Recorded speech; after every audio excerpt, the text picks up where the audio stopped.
Social media, a new frontier. These are the voyages of Chat of Champions.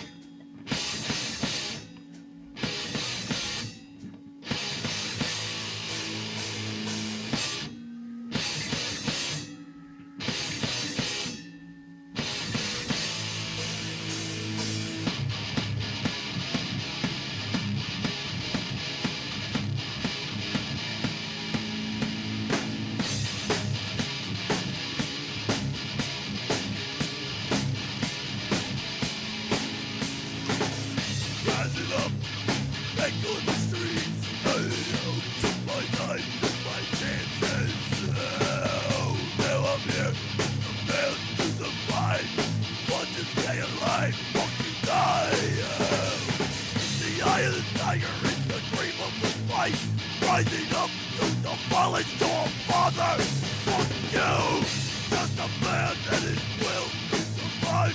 I kill you, you evil shit, die. Fuck you, die. You drink my goddamn bitch.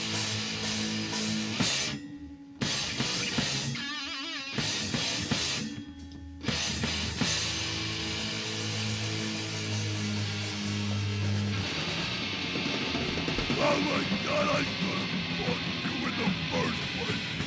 I shit your father's fucking face. Alright.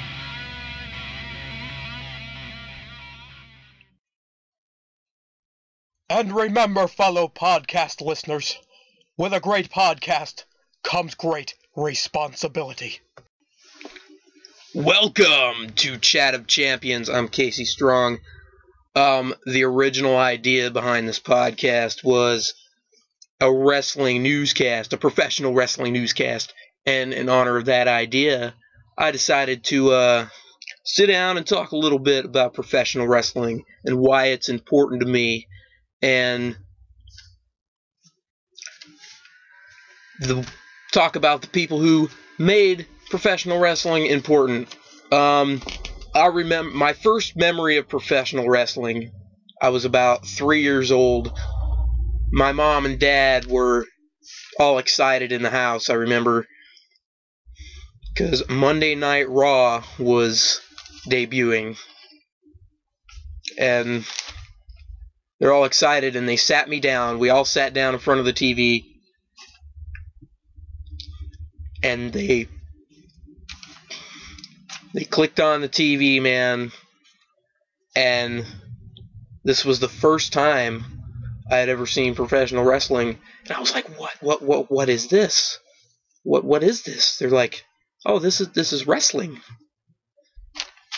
And, they explained it to me, and, ever since I was hooked. I mean, the next day I had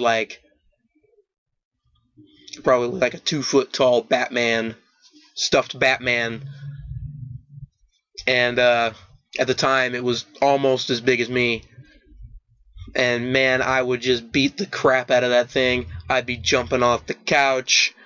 It got to a point where the Batman was completely destroyed, and my dad was almost heartbroken, God rest his soul, at the time, because that Batman he had ever since he was a little kid. So But he was happy that I had fun with it, had fun destroying it.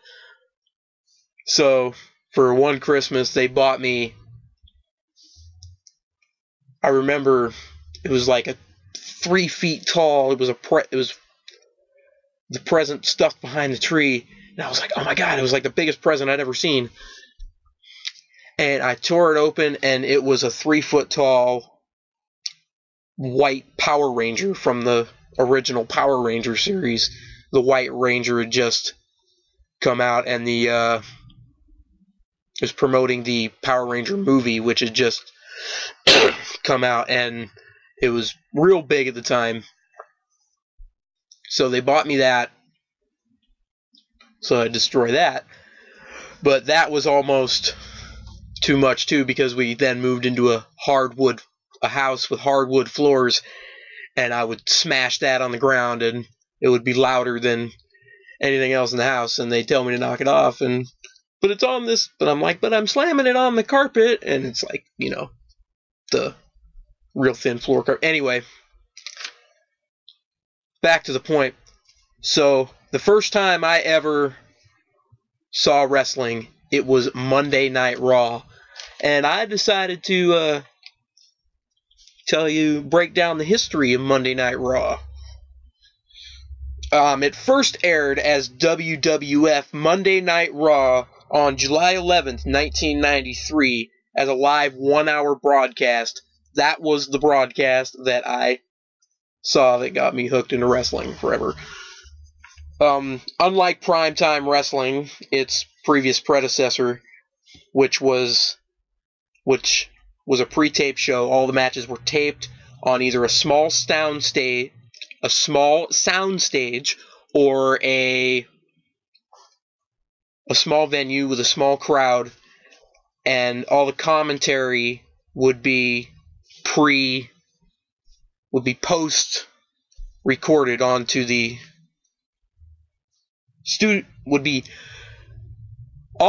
they would all be studio voiceovers. All the commentary was studio voiceovers. The first Raw featured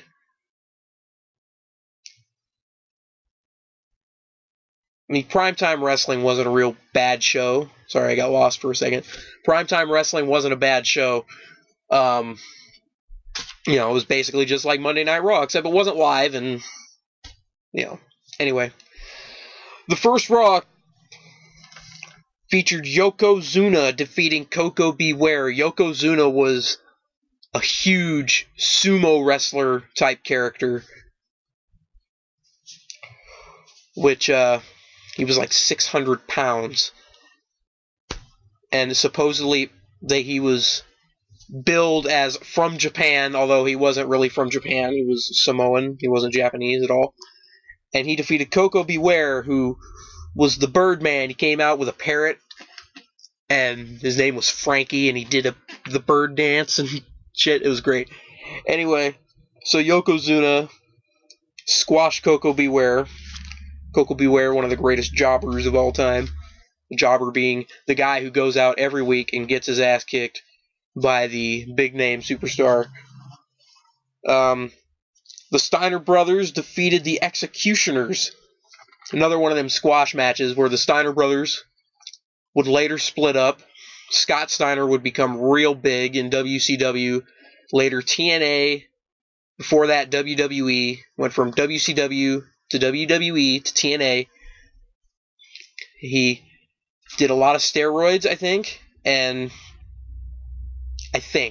Don't quote me on that. Not to slander Mr. Scott Steiner. I'm a big fan. Big Papa Pump. But, yeah, he was a normal size for a professional wrestler, and then all of a sudden his arms were the size of his biceps were the size of fucking watermelons, and anyway, it was unnatural, I guess, hence his later nickname, Freakzilla.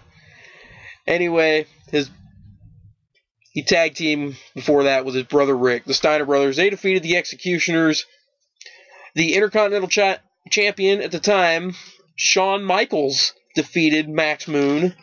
And The Undertaker defeated Damien Demento. Pretty much the whole show was the big name guys squashing poos that you'd never heard of before, so.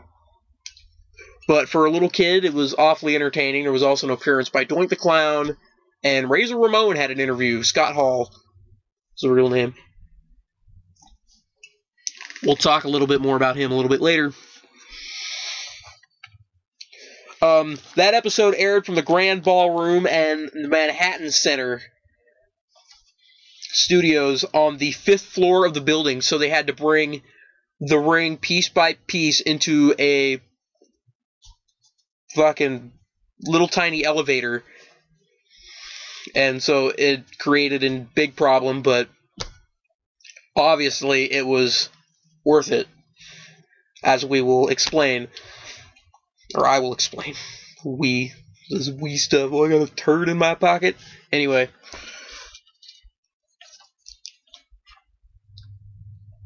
The following year's weekly live schedule proved to be a financial burden on the WWE, drained much of their money, their budget.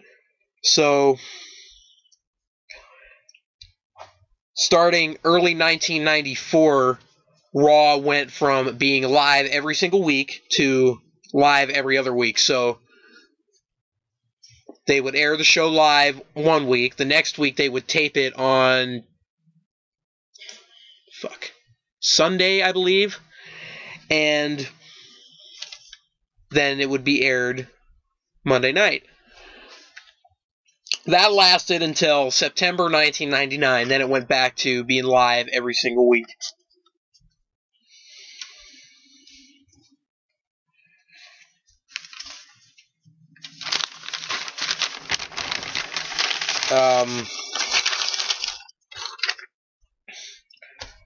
The Monday Night War began on September 11th, 1995. How ironic. The biggest wrestling war of all time started on the same day, 6 years before a certain war on terrorism started, or was kind of initiated, with the first broadcast of WCW Monday Nitro. WCW was a promotion that was purchased by Ted Turner and put on TBS, the TBS, Turner Broadcasting Station. And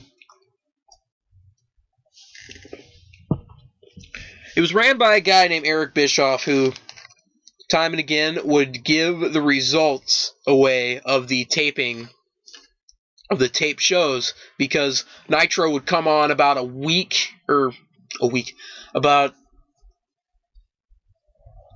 end about 5 minutes, come on about 5 minutes before Raw would. So he would have a 5-minute window where he could pretty much blow the entire. I'm explaining it. I explained it way wrong. It's like Raw ended on the East Coast 5 minutes before Nitro aired, so anyway, it fell apart. Anyway, he would give away the results of the tape shows, which ironically, he gave away the results of one tape show that was Mick Foley winning the WWF title, WWF at the time, now WWE. And ironically, about 600 million people, or 6 million people, flipped the channel and tuned in to watch that. So they lost a huge chunk of their viewers that night. But ratings would shift into WCW's favor due to their idea of the NWO, which, of course, as we all know, is when Hulk Hogan turned bad guy and he formed the New World Order featuring Scott Hall and Kevin Nash, who had just previously departed from WWE, which they played their characters, Razor Ramon and Big Daddy Cool Diesel, Hall being Razor, Kevin being Diesel. So the ratings would shift to WCW when that happened, and it would remain that way for 84 weeks, which ended on April 13th, 1998, by the official start, in my opinion, of the McMahon-Austin feud, which, I believe a week before, Austin stunned McMahon. Austin's going Stone Cold. Steve Austin was getting popular, and he's going around stunning everybody in the company, and everybody's waiting for him to stun Vince McMahon. Well, he finally did it, and he was handcuffed and taken to jail. So They take him to jail, and the next week, McMahon challenges him to a match, or vice versa. So due to that, they got their ratings back. They got their audience back. They're like, McMahon's going to step in the ring? No way. So, and also around that time, just before that, I wanted to touch on an angle that really stuck out to me. November 4th, 1996, Brian Pillman, who was Austin's former tag team partner from WCW, was attacked on a previous show by Stone Cold, breaking his previously injured ankle. So Pillman's laid up in his house, and Kevin Kelly goes to do an interview with Pillman at his house, and Stone Cold comes to Pillman's house and is trying to get in, and Pillman's friends come to take out Austin, and Austin begins to beat up Pillman's friends ruthlessly, and then he breaks into Pillman's house, and Brian then pulls out a gun, and this being live TV at the time, he's shouting obscenities, he's, doing all this stuff with the gun, and I think he said fuck on live TV, and USA got real upset, but it helped get the Steve Austin character over, helped him be more popular, and it, helped further the later Attitude Era, which we'll talk about here in a minute. So, the Monday Night War officially ended with the sale of WCW to WWE. WWE moved their show from USA to TNN, which is now Spike TV, and WCW lost a lot of merchandising revenue and fell into a lot of financial problems themselves. And this was on March 26, 2001, I think. And that was the final episode of Monday Nitro, which began with Vince McMahon coming on air and declaring that he had purchased WCW, which had got the crowd all abuzz, and ended. The main event was Sting versus Ric Flair, which was a phenomenal match, by the way. And then after that, Shane McMahon came onto Monday Nitro, stepped into the WCW ring, which nobody would ever think a McMahon would be on Monday Nitro, but it happened. And they did a little crossover in the middle of the show where Vince was talking to Shane on the Titantron and vice versa on the other show.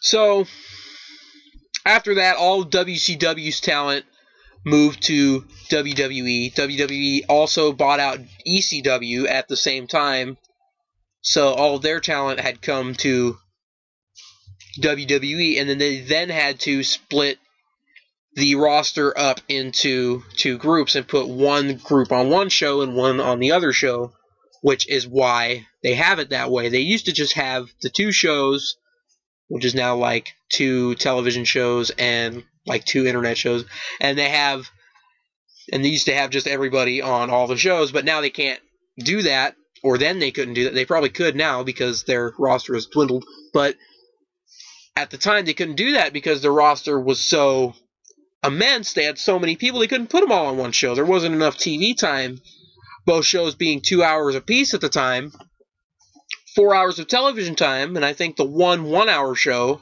So 5 hours of television time wasn't enough for the, I believe, probably 300 I mean, they had a lot of fucking guys on their roster. So, they all emerged and split up into 2 separate rosters. So then later on, Raw became more popular because of that. So now WCW is dead. Completely. ECW is dead. Your only option to watch wrestling, unless you want to watch some independent shows on the internet or certain syndicated shows that some places get, some places don't, your only real option was to watch WWE from 2001 to probably 2004 when TNA was, I think, came out. Yeah. No, they just had their 10-year anniversary of their first pay-per-view, so it's probably more like 2002. So I guess it wasn't as long as I thought it was, but for a little stretch there, all you had was WWE. Anyway, Raw has hosted many tribute shows for wrestlers that have died over the years, and it's very unfortunate. The first being Owen Hart on May 24th, 1999. Owen Hart, unfortunately, on the pay-per-view the night before, had fallen. He was portraying a character named the Blue Blazer, and his entrance was, he was on a pulley system that extended him down from the rafters, and as he was being slowly lowered down, the rigging snapped, and he fell like 75 feet and slammed head first on the ring post or the turnbuckle structure or something like that, and was rushed to the hospital, but unfortunately was pronounced dead. And so the next night they had a touching tribute show. All the wrestlers came out. They each said a few words, or a few of them said a few words about Owen Hart. They had tribute matches. The next tribute show was Eddie Guerrero's tribute show.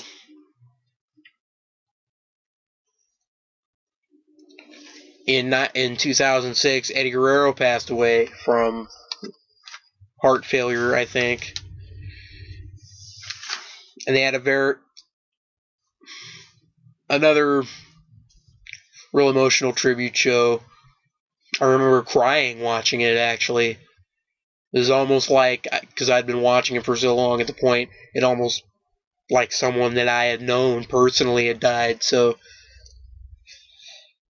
I began to tear up and actually started to cry when I watched the show. Shawn Michaels wrestled Rey Mysterio in a phenomenal fucking match. Again, they had wrestlers say a few words. Everybody who competed that night were wearing Eddie Guerrero t-shirts with black armbands with a white EG on the side of it, and it was just real touching atmosphere. Another tribute show they had, which, in my opinion, this tribute show should have never happened. It was on June 25th, 2007. It was actually supposed to air The Death of Mr. McMahon or something like that, which was actually supposed to be a tribute show because of the scripted death of Mr. McMahon. They did an angle where the week before Vince McMahon was leaving in his limo and it exploded, so apparently he was dead, but you later find out he wasn't. But anyway, they canceled Raw that night and turned people away from the door and probably refunded their money or gave them tickets to the next show or something like that. Most likely refunded their money. And this tribute show was for Chris Benoit, which we all know killed his wife and child and then killed himself. They canceled Monday Night Raw to air a tribute show,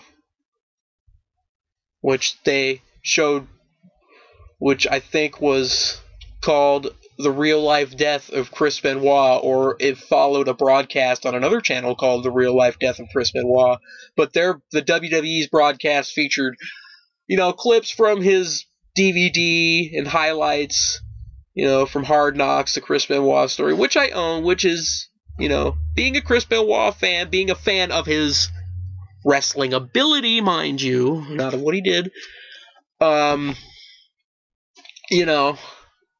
I enjoy watching the DVD from time to time, but to give this guy a tribute show, to cancel Monday Night Raw and turn away thousands of people who paid hard-earned money to watch some fucking live wrestling and air a tribute show for some motherfucker who choked out his wife and child, that doesn't make any fucking sense. Pretty much they should have erased his name from all the record books and made it like he never existed. The video should have been taken off the shelves, which it could have been. I don't know, but, and they pretty much now don't even mention him. It's like he didn't exist, which is the way it should be. But for that one night, they canceled a Raw broadcast, which in their moniker is The Show Must Go On. That's like no matter what. Just recently, a couple weeks ago, they had a fire because of their pyro test that they had just before they opened the doors to let the people in. The pyro caught part of the Titantron on fire, so they delayed the show an hour. They kept the crowd outside an hour and started the show an hour late, but they kept the show going. But for some motherfucker who killed his wife and kid and then killed himself, it just doesn't make any sense to cancel a show that people paid hard-earned money to see. Anyway,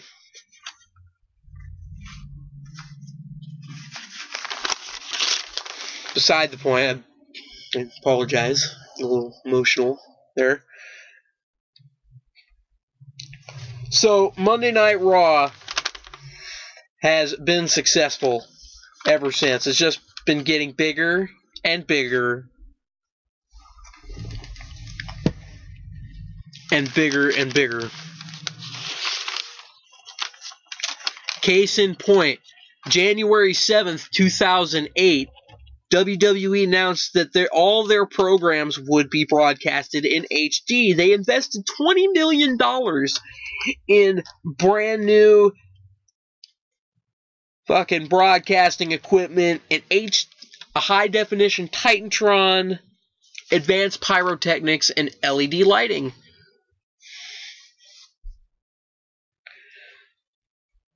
So, which obviously ended up being a very necessary investment.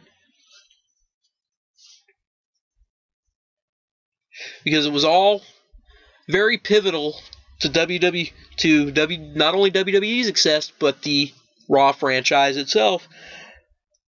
Because as of right now, WWE is over, or Monday Night Raw is over 1,000 episodes strong. That is the most episodes of any television series ever that has ever been fucking aired. And I believe the second highest right now is WWE SmackDown, which is at like over 700 episodes or some shit like that. It's crazy. We'll talk about SmackDown on a later podcast, but we're sticking with Monday Night Raw for right now. So on July 23rd, 2012, Monday Night Raw moved from 2 hours, which actually I blew right over that. They went from 1 hour to 2 hours on July 20. They went from 1 hour to 2 hours on, let's see, I got the date here somewhere, February 3rd, 1997. And the way they did that, it was very It was very clever, although quite unnecessary. They split it into 2 one-hour shows. The first hour being Raw. They then changed the name to Raw is War, changed the look of the show from the traditional red, white, and blue ropes to an all red and black scheme. Made it look more, cutting edge and all that garbage. They then aired the second hour as Warzone, which was no different. They just aired the introduction to the show one more time and then just made sure they called it Warzone, which most of the announcers would fuck up and say keep saying Raw's War, but you forgave them because you fucking love wrestling. So anyway, during the Attitude Era, which I promised I would talk about the Attitude Era and completely blew over that as well. D-Generation X, a big part of the Attitude Era was D-Generation X, which also pissed off the network sorry, there's trucks and people outside. Anyway, D-Generation X would also fucking... It's distracting, isn't it? I don't want to edit anything out, but it's distracting. Anyway, Triple H and Shawn Michaels put together a group called D-Generation X, which did all kinds of fucking awesome stuff. They would make fun of authority, not like Stone Cold, who had already been doing. Stone Cold was just abusing authority physically. DX was actually cracking jokes with authority, and they pissed off the network by doing a piece where I believe when they invented the crotch chop, that's when the classic DX crotch chop, when if you're not down with that, we got 2 words for you, suck it, and they point their fucking hands at their crotch. The network didn't like that at first. They were like, well, you guys can't do that. So then they did an angle where it was called the DX public service announcement, and they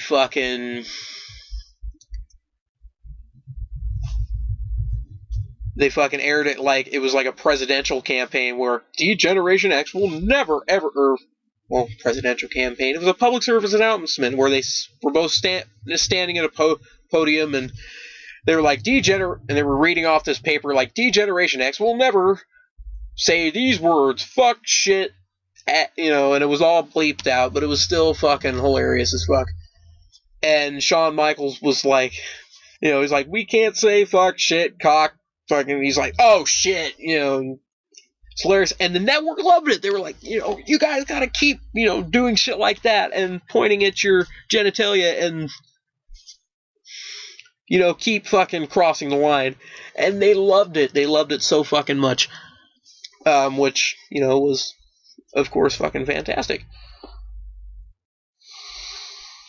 So in addition to D-Generation X pissing off the censors or pissing off the network and pushing the censors, we had the introduction of Kane, which was the Undertaker's brother, which Undertaker's manager, or former manager at the time, Paul Bearer,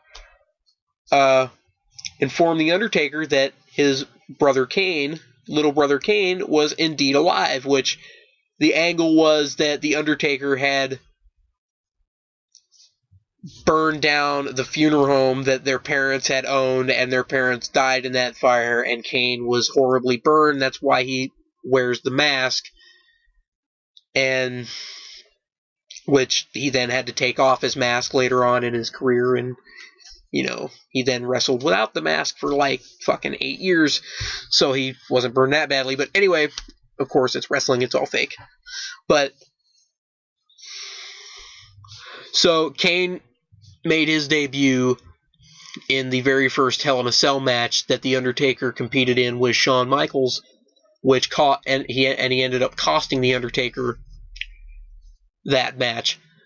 But Kane would then go on to be a very big part of Monday Night Raw, forming a tag team with The Undertaker, known as the Brothers of Destruction. They would reign supreme for 4 or 5 years. Actually, they appeared on the 1000th episode of Raw just a couple months ago, where Kane came out as if he was going to have a match,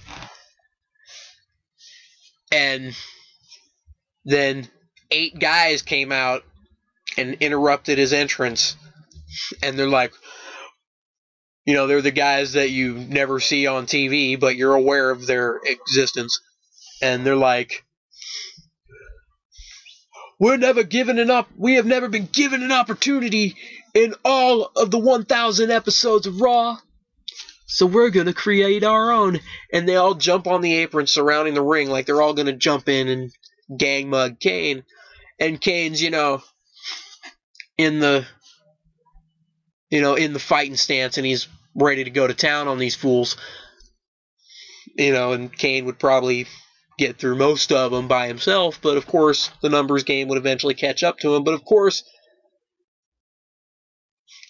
he gets some help as the lights go down, all the lights go out, and the Undertaker's signature gong goes off, and the crowd erupts. The Undertaker hadn't been seen in 4 months since WrestleMania, where he battled Triple H for the second time in a Hell in a Cell, which was dubbed the end of an era match, which was basically the end of the Attitude Era.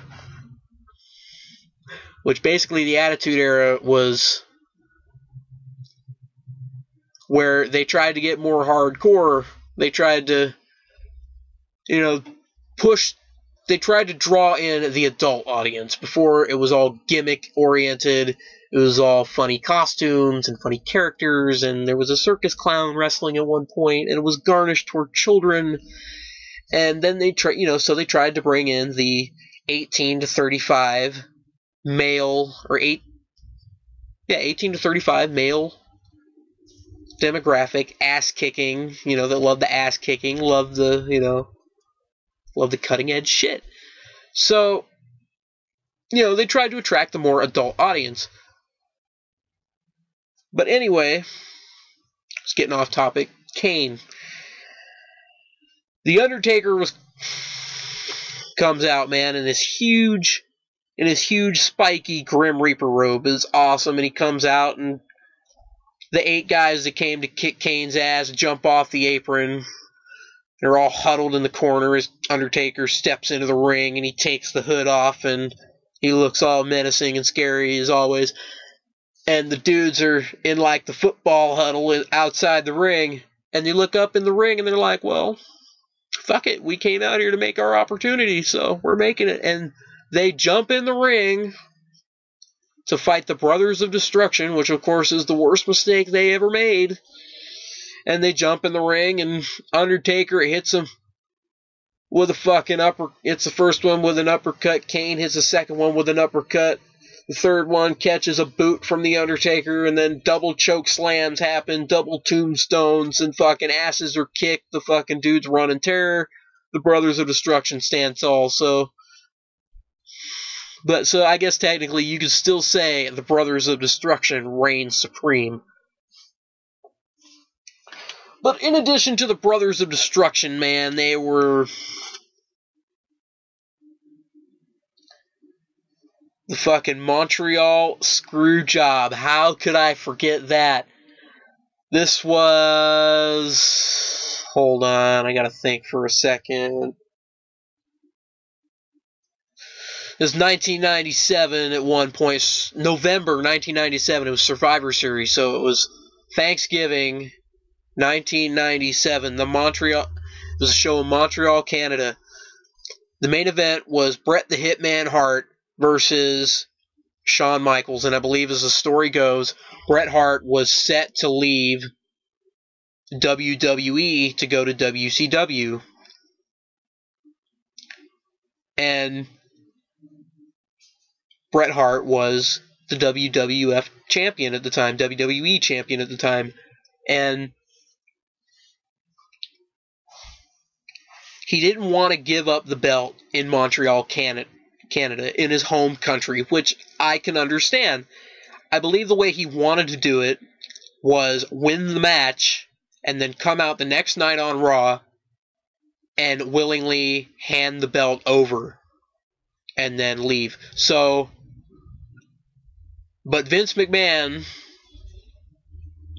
being the evil genius that he is, the fucking, you know, the sometimes deceptive, though much brilliant, and all due respect to Vince McMahon, he's fucking a little evil sometimes. He fucking tells Bret that that's fine, everything's kosher, until the main event happens, and it reaches the end of the match. I believe Bret Hart was supposed to win the match via submission with his sharpshooter, and he has Shawn Michaels in the sharpshooter. Or no, fuck, I fucked it up. Shawn Michaels ends up putting Bret Hart in the sharpshooter, and Vince McMahon tells the timekeeper to ring the bell.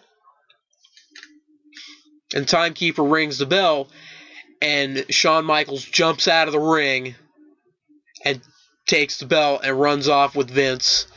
And he obviously got blatantly screwed over. Bret was pissed. He spit in Vince's face. He started throwing monitors. He was livid, and he had every right to be. Vince totally went behind his back. All due respect to Vince McMahon. I love you, man. You created the greatest wrestling business in the world. But,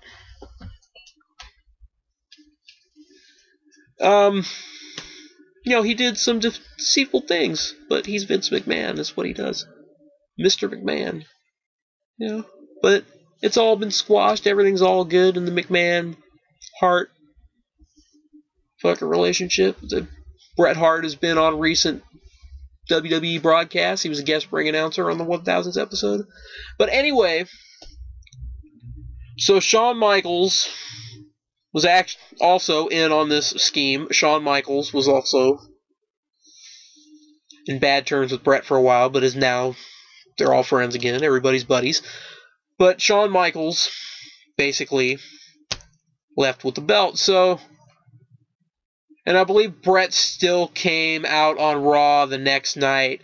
He shoved Vince down, cursed on national television, Raw being live that episode. Most of his cursing went uncensored, and, big controversy. But of course it was all, supposed to happen, all planned out, and, in an attempt to gain ratings. But anyway, yeah, the Montreal Screwjob, still a huge, huge part of wrestling history. So Monday Night Raw has played a big part in some of the biggest scandals in wrestling history, have played host to some of the most touching and unnecessary tribute of all time, and, of course, have given us some of the most memorable moments we have ever witnessed in professional wrestling, being some of them given to us by certain professional wrestlers like Stone Cold Steve Austin, The Rock, Triple H. I don't even know why I had to look at my paper. Stone Cold, The Rock, Triple H, Shawn Michaels, The Undertaker. And we're going to talk about, and CM Punk, John Cena. We're going to talk about all those guys when we come back, man.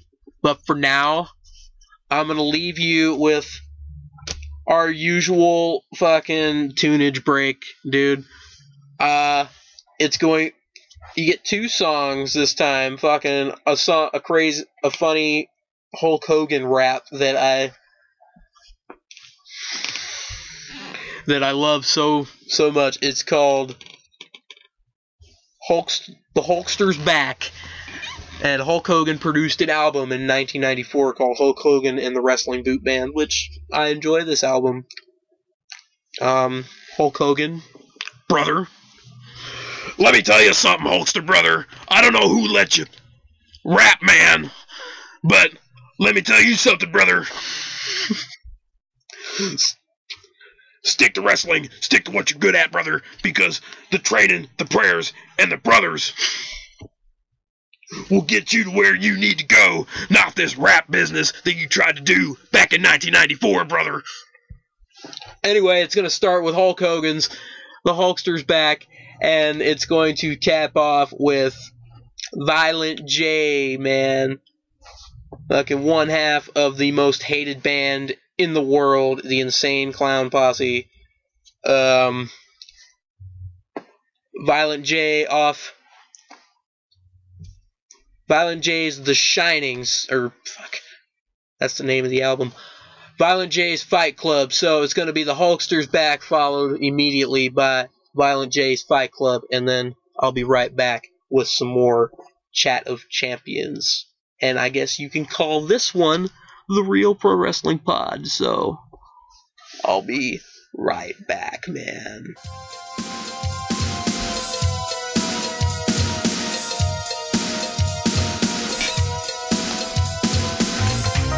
Oh my god!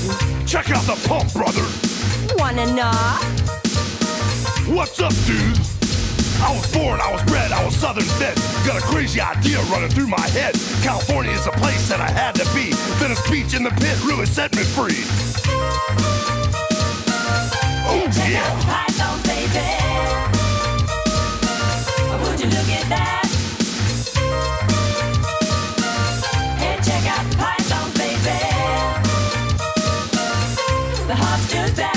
I was hanging, I was banging, I was turning it on. Everybody on the beach knew it wouldn't be long. I took the belt, it was Flair's, I don't really care. In the hands of the maniacs, we can all share. Hey, check out the Pythons, baby. Would you look at that? Hey, check out the Pythons, baby.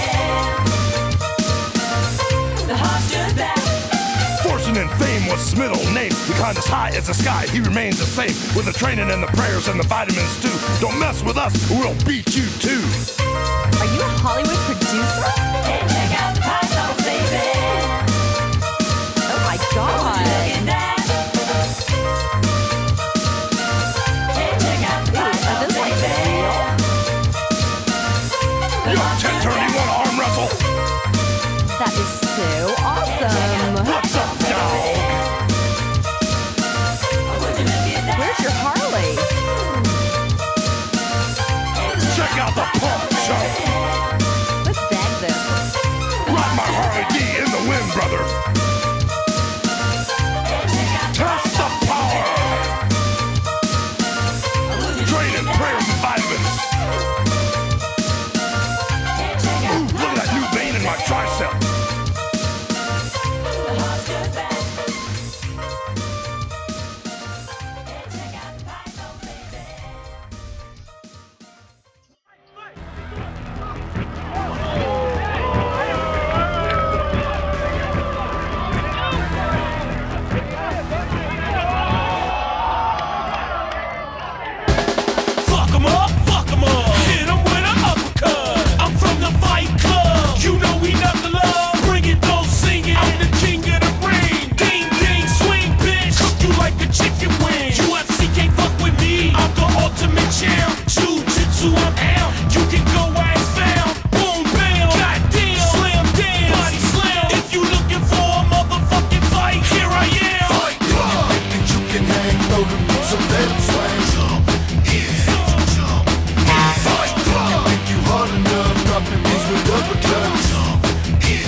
load 'em, so let 'em swing. Fight, think you hard enough, dropping beats with uppercuts. Jabbing you up, leaving your eye socket busted up, stuff you up so you can't see shit. Get blinded, fuck you up, rewind it. I can't be hit. I'm like Muhammad Ali, dominate the ring, abominate you like Bing. Brains in the bang, kill you, get away with murder like Don King. Boxing you with an ox, jukes you, crack your cerebrum open, fix you. Blood cuts on your top, bulging that looks like Rockman's hematopin. Got you dancing like judo, brutal, too nice for you. Bitch, let's go, stomp you, Timbo, Nike you, Timbo, size you, Mike Tyson you. Come on, pussy, let's get rowdy. Even if you know karate, crack your head or break your body. Either way, we leave it bloody. Come on, pussy, let's get rowdy. Even if you know karate, crack your head or break your body. Either way, we leave it bloody. Think that you can hang, load 'em, so let 'em swing. Fight, think you hard enough, dropping beats with uppercuts. Come on, pussy, let's get rowdy. Even if you know karate, Crack your head or break your body. either way we leave it bloody. Come on, pussy, let's get rowdy. Even if you know karate, Crack your head or break your body. either way we leave it bloody. Think that you can hang, load 'em, so let 'em swing. Fight, think you hard enough, dropping beats with uppercuts. Fight, think that you can hang, load 'em, so let 'em swing. Fight, think you hard enough, dropping beats with uppercuts.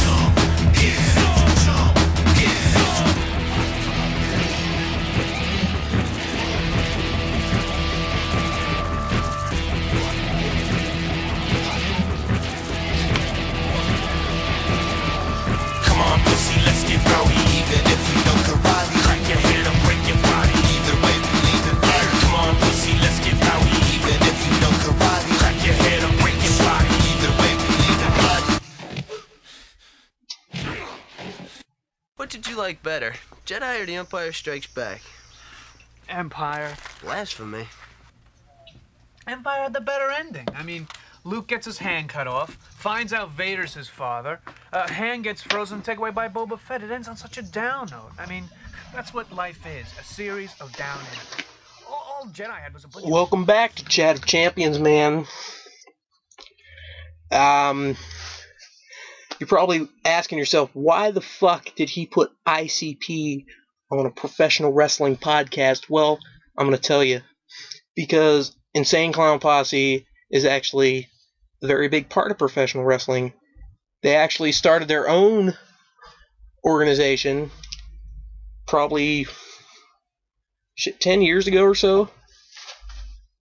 What they did was they bought a warehouse and they said, well, we've always wanted to own our own professional wrestling company.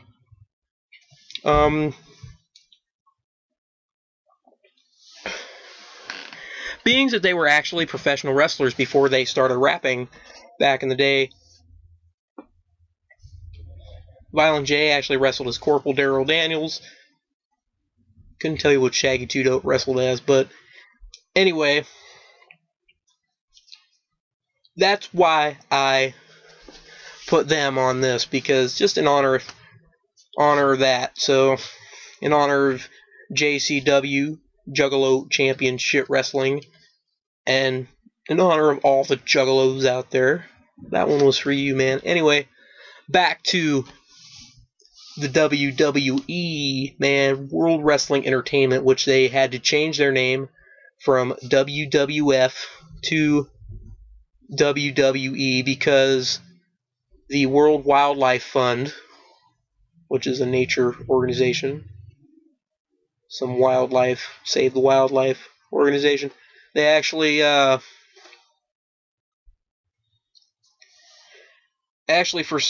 filed a lawsuit against WWE, I believe.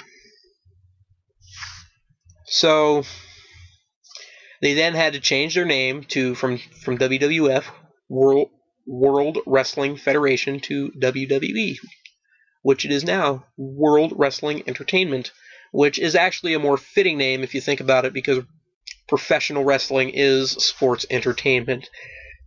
Being, people like to say, oh, wrestling's fake. I don't like wrestling because it's fake. Let me tell you something. It's every bit as fake as movies you fucking watch, as plays some people may go to. It's as every bit as fake as every reality TV show you see. It's every bit as fake as any other form of entertainment out there, if you think about it. So,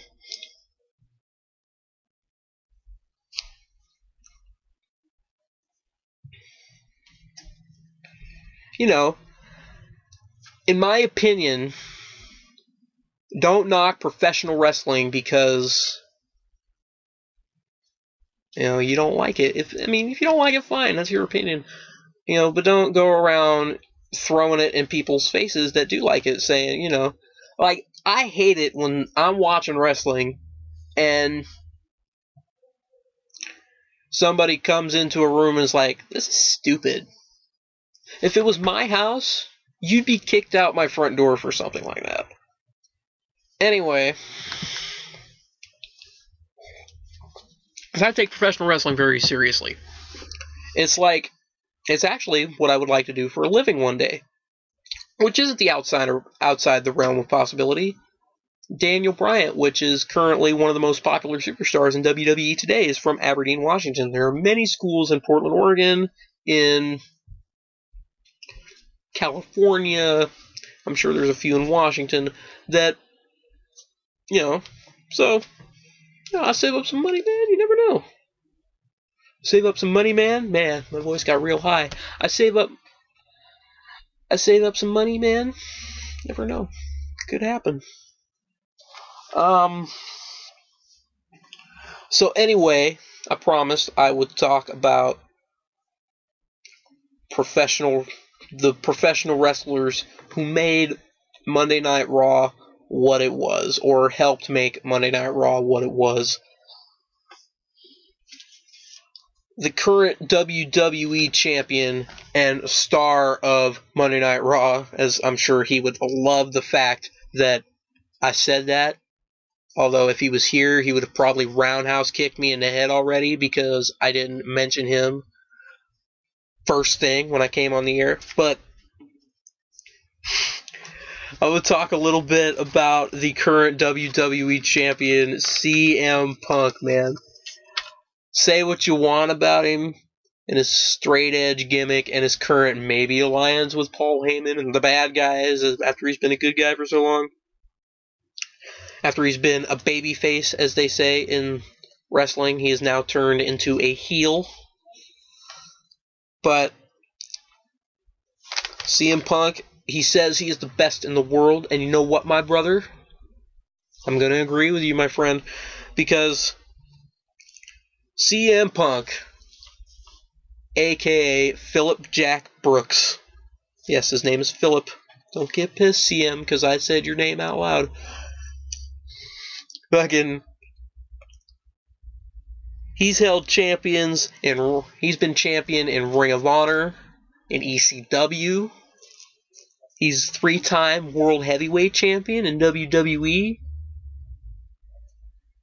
He is current 2-time WWE Champion, and I think he's holding his 3rd, if I'm not mistaken. And this man, you know, his nickname should be the 60 to 100 minute man, because he had a feud in Ring of Honor with a man named Chris Hero, and mad props to Chris Hero for this, because he also deserves just as much credit as CM Punk for this day. In a legendary feud in professional wrestling, in my opinion, it included a 55-minute TLC match. 55 minutes of tables, ladders, and chairs. That's an hour. Dude. A 93-minute 2 out of 3 fall match. Holy shitballs, that's insane. That's an hour and a half of wrestling. I like to see John Cena wrestle for an hour and a half and keep the crowd entertained. I don't think he can do it, honestly. All due respect to John Cena, man, he's entertaining as can be. But, dude, he's no 90-minute man in the ring. I'll guarantee it. Plus, that feud also included many 60-minute time limit draws. Many of them. Several of them. So, dude, that's insane. CM Punk, mad props to you. You are the best in the world. So, we're going to segue into John Cena from West Newbury, Massachusetts. His real name is John Cena. Actually, before he was a professional wrestler, his real dream was bodybuilding. He wanted to be a bodybuilder. He actually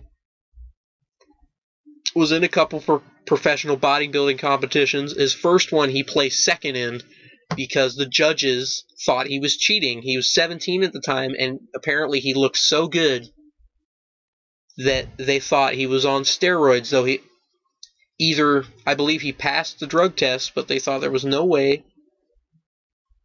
Either he passed the drug test or there were no drug tests at the time, and they thought there was no way a 17-year-old kid could look this good and not be cheating somehow, doing some kind of steroids, which he wasn't, man. He was, he was working hard every day, man. So, no drugs in John Cena, dude. That's all fucking natural bulk, believe it or not. Man squats over 600 pounds. That's crazy. Anyway, he's had 10 WWE titles, 2 World Heavyweight Champions. Sorry about that, guys. My computer fucking cut me right off, man. No warning, no nothing. It's bullshit. Anyway, fucking, where was I? Oh yeah, John Cena has won 10 WWE titles, 2 World Heavyweight titles, 4 Tag Team titles, and he's won a Royal Rumble, man. He's won a United States title. That's all in WWE. Fucking, I think he's granted more wishes for the Make-A-Wish Foundation than any other celebrity, plus, he's got a hell of a work ethic, man. So, no wonder he is the poster boy for WWE. Moving on from John Cena. Let's see. Who are we going to move on to? We're going to move on to Mr. Mick Foley, I think. We need to talk about Mick Foley. How could there wouldn't have been an Attitude Era in WWE without Mick Foley? Fucking the hardcore legend. This guy wrestled in thumbtacks, barbed wire. This guy,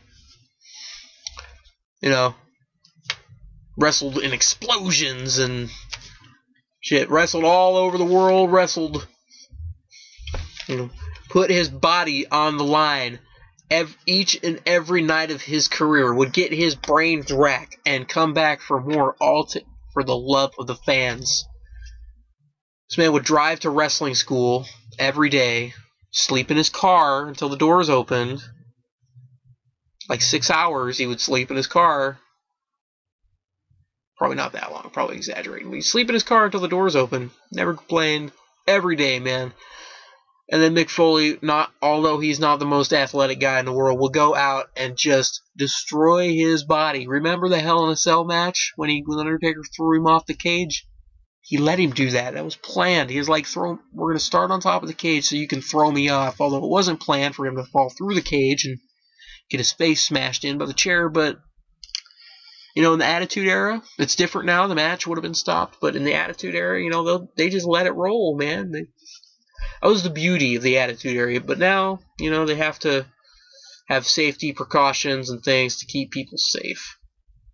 So, anyway, Mick Foley from Long Island, New York has portrayed characters such as Cactus Jack, which was his first character, which made him famous in the world of professional wrestling. He's portrayed Dude Love, which was actually a character the man invented when he was 18 years old. He made a home movie of him diving off his friend's roof. The whole movie was, about a professional wrestler named Dude Love, and he played Dude Love, and that's where the character came from. Not Mick's favorite character, by the way. And he would also portray the most popular Mankind. Plus, he's also portrayed himself. Now you can see Mick in various stand-up tours across, across the world and shit. So, yeah, go see Mick Foley in a stand-up tour. It'd be a good time. Fucking Stone Cold Steve Austin. This is a guy who defined the Attitude Era, I believe. This is a guy that was the first man flipping his boss the bird. He basically took his own personality and put it on television. Turned the dial way up and put it on television, and he was a genius for doing that. Stone Cold has won 3 Royal Rumbles, more than anybody in the history of WWE. He is, I want to say 3-time WWE champion, but I think he's had more title reigns than that. 4 or 5, I think. He born as Steve Williams in Austin, Texas. This guy would wrestle his match. At the start of his career, he would wrestle his match and sit and watch everybody else's match just because somebody told him to. He analyzed what they would do, and he would take that and try to make his own wrestling matches better, which is fucking amazing. And after being fired the way he was from WCW, he was fired from WCW because he tore his tricep, and he was fired over the phone, then went to ECW, aired his grievances with a series of ingenious promos, and then he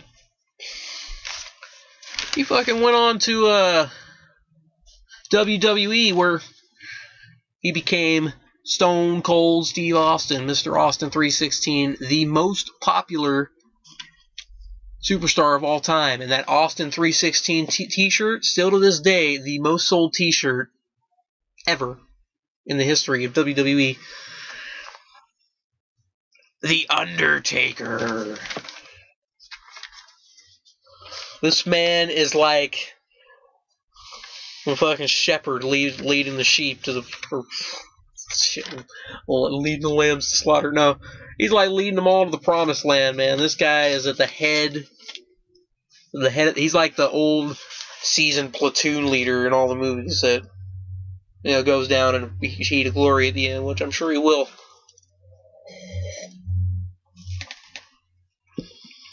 But debuting in 1984 as Mean Mark Callis, in 1989, WCW would make the biggest mistake that they have ever made and did not re-sign The Undertaker.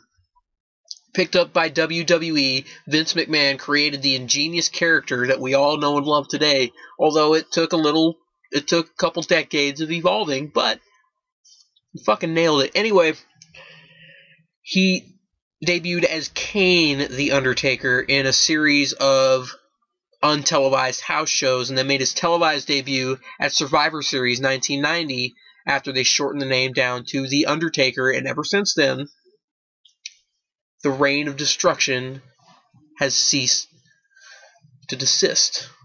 I guess technically, lately, you can say it's ceased to desist. Anyway, I think that's a good segue into Kane, man. His supposed younger brother, which I think I already explained how he debuted. Actually, I guess I don't need to explain Kane. I've already explained Kane. Never mind. Sorry about that. Triple H, man. The current... On TV, he is the corporate operating officer. COO, I believe that's what it stands for. Corporate Operating Officer of the WWE. In reality, he is actually the Executive Vice President of Talent and live events, I believe. Yes. Not only that, but he is, of course, 13-time world champion. Plus, he's held about 12 more titles in WWE.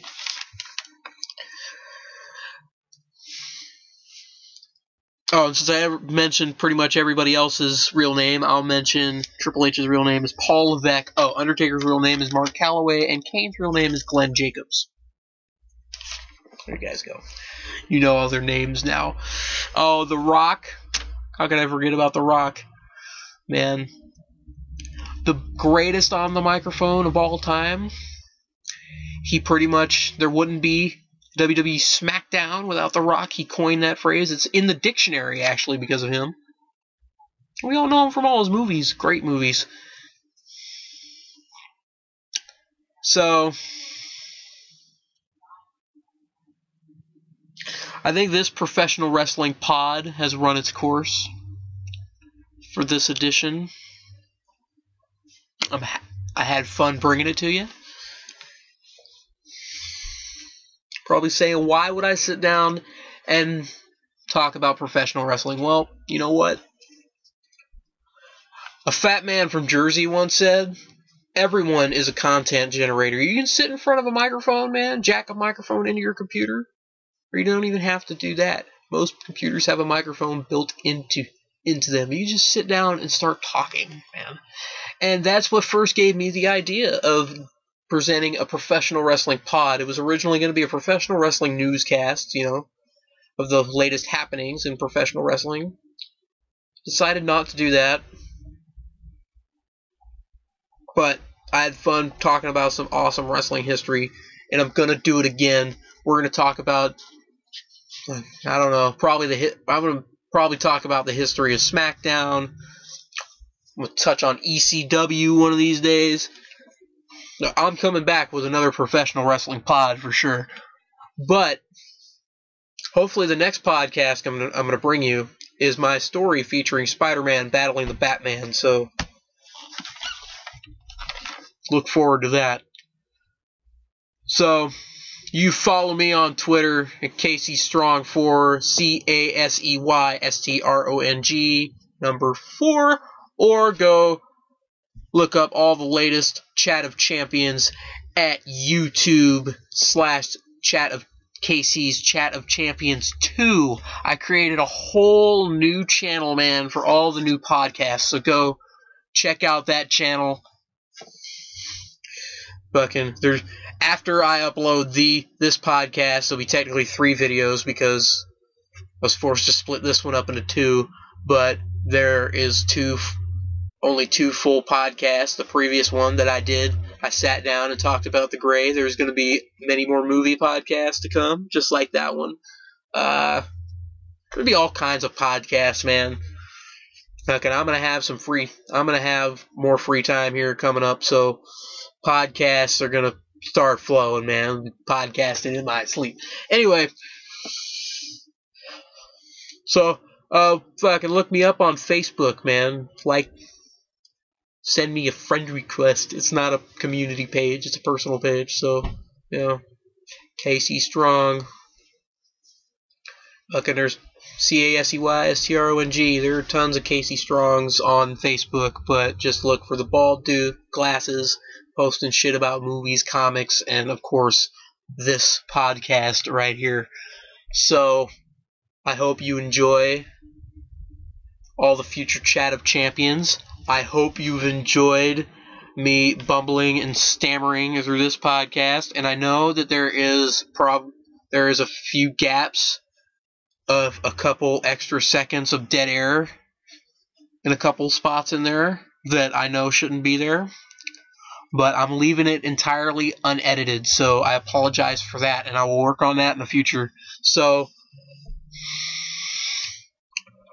I wanted to say from all of us here at Chat of Champions, but it's just me. From me here at Chat of Champions, Casey Strong, I'm saying with a great podcast comes great responsibility. Have a good one, folks.